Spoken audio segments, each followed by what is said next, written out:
महात्म्य वर्ण। पांचवा अध्याय। धुंधुकारी का प्रेतत्व वर्ण और गोकर्ण के अनुग्रह से उद्धार।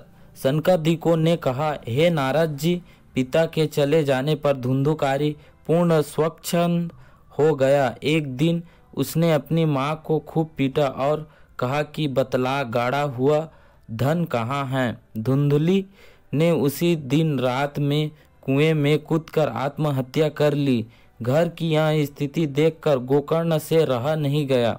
वह तीर्थाटन को चले गए। धुंधुकारी वेश्याओं के जाल में फंस गया था। वेश्याएं जब उससे धन मांगती थी तब वह स्थान स्थान से चोरी करके धन लाता और उन्हें देता था। अंत में वेश्याओं ने यह सोचकर कि यह बात किसी न किसी दिन खुले बिना न रहेगी। जब यह बात खुल जाएगी तो राजा हमारे सारे धन को चोरी का समझकर छीन लेगा। अतएव एक दिन रात में वेश्याओं ने धुंधुकारी को, जब वह सोया हुआ था, तो गला दबाकर मार डाला और वे वेश्याएं किसी दूसरे नगर को चली गईं।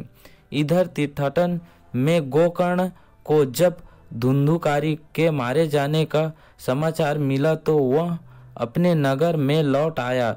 जब वह अपने घर में रात में सोया था तो धुंधुकारी प्रेत बनकर गोकर्ण के सामने प्रकट हुआ। गोकर्ण के पूछने पर उसने रो रो कर अपनी दुर्गति कही और प्रार्थना किया कि हे भाई, मेरा किसी प्रकार उद्धार करो। गोकर्ण ने कहा, तुम्हारी मृत्यु का समाचार पाकर मैंने गया में तुम्हें पिंडदान दे दिया था। यदि इससे तुम्हारा उद्धार नहीं हुआ तो कहो और क्या उपाय करें। अच्छा, इस समय तुम अपने स्थान पर जाओ। कल मैं इस पर विचार कर तुम्हारे उद्धार का कोई यत्न करूंगा। दूसरे दिन प्रातः काल होने पर गोकर्ण ने सारा वृत्तांत अपने नगरवासियों से कहा और पूछा कि इसके उद्धार का कौन सा उपाय करूं। सबने निश्चय किया कि इसका उपाय सूर्य भगवान का आह्वान कर उसने पूछा जाए। महाज्ञानी गोकर्ण के आह्वान पर सूर्य भगवान को आने में देर न लगी और आकाशवाणी हुई कि श्रीमद् भागवत की कथा सप्ताह भर करो तो धुंधुकारी प्रेतत्व से मुक्त हो जाएगा।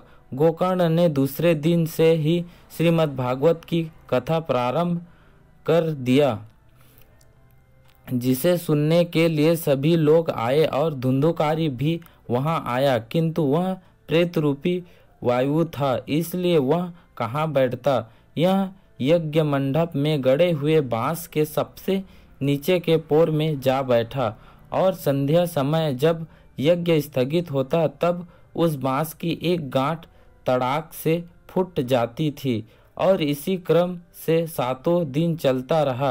अंतिम दिन जब सप्ताह यज्ञ का विसर्जन हुआ तो धुंधुकारी प्रेत योनि से मुक्त होकर अपनी भाई गोकर्ण के सामने आकर उनकी प्रार्थना करने लगा।